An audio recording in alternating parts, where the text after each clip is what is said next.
We have Alan Carter on Skype with us from Cabral Gold. Alan, how are you? I'm very well, Christine. Thank you.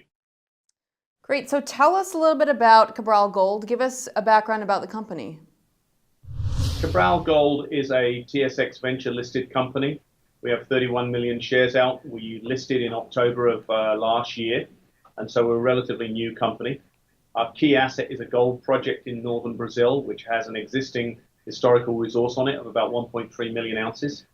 The key project here that had quite a lot of drilling previously is pretty special, Christine, and it's special for several reasons. The area of Brazil we're working in was the site of the world's largest ever gold rush. So there was a gold rush here between 1978 and 1995. So we're talking about 30, 40 years ago. It was 10 times the size of the California gold rush back in 1849. And during that time frame, there was an estimated 20 to 30 million ounces of gold washed out of the whole region, washed out of the streams. And that's from, well, probably a couple of hundred different areas. And Cuiú Cuiú was the largest and richest and most prolific of those areas. So we've been on a little bit of a quest here for the last couple of years at least, in terms of trying to identify the hard rock source of all that placer gold. And as I said, we've already got a resource of 1.3 million ounces, and we think that's going to grow significantly. You have announced that you found those several high gold grade targets from the project. Can you go more in depth about what you found? It's pretty exciting because today we put out some news on, I think, 4 or 5 new high grade vein showings on the project that we didn't know existed until a month or so ago. And we've taken samples from those areas, and we've got some very, very spectacular numbers, up to about just shy of 9 ounces.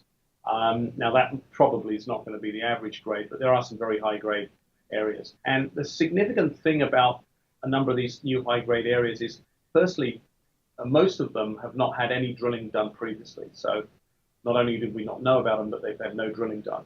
And they do not sit within the existing target area that we've worked on previously, which is largely a golden soil anomaly about 18 kilometers long. They sit outside of that. And so we're pretty excited. And this is in addition to the fact that we have economic drilling intercepts in 8 areas outside the current resource. So not only do we have a whole bunch of historic drilling intercepts, we're now starting to find even in new areas high-grade numbers, which, as I said, we didn't know about until a month or so ago. What is the timeline? What is kind of the next step in this project? Yeah, well, we're currently updating that historic resource. So the 1.3 million ounces I mentioned previously, that was based on initial 26,000 meters of drilling. Subsequent to that, there was another 22,000 meters of drilling that was done back in 2012. We have all the core, all that core has been analyzed, and so that additional 22,000 meters is being incorporated into the historic resource. So we expect within the next month or so to have an updated resource published.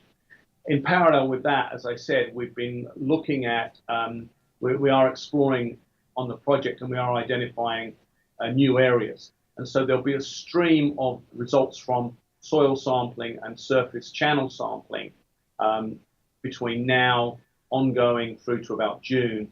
And then in June, we'll make a decision in terms of which areas we're going to be drilling. So I think it's a pretty exciting time for our company. It is a relatively new company, as I said, but we've got a very good asset. We think it will grow into a multi-million ounce deposit. And the other key thing about the company is that we are about 20 kilometers to the northwest of Eldorado Gold's project. They have an advanced project in northern Brazil with Tocantinzinho. It's 2 million ounces. They are in the final steps on the terms of their permitting. And we are just 20 kilometers away from their project. So we're very well located. So a relatively new company. Can you tell me about your team? I know you have a pretty experienced team. Yeah, we've been active in Brazil for about 15 years, Christine, as a group. During that time, we've made 4 gold discoveries, of which this is one. The last one, the last company that we were involved with was a company called Magellan Minerals, which was acquired by Anfield Gold. That's what was one of Ross Beattie's companies, and that's now part of the Equinox Gold. I myself have a PhD in gold geochemistry and structural geology, and I've been active in South America for my whole career. So I'm fluent in Portuguese and Spanish. And our manager in Brazil is a guy called Rory McKnight, who's one of the founders of Cabral Gold that currently have 2 mines in production in Brazil. We've been able to build a really good team. We know our way around extremely well in Brazil, and we've got a track record in terms of discovery down there. So I'm very excited about the future. Well, Alan, sounds like great news. Looking forward to hearing some more news from you. Thanks very much, Christine.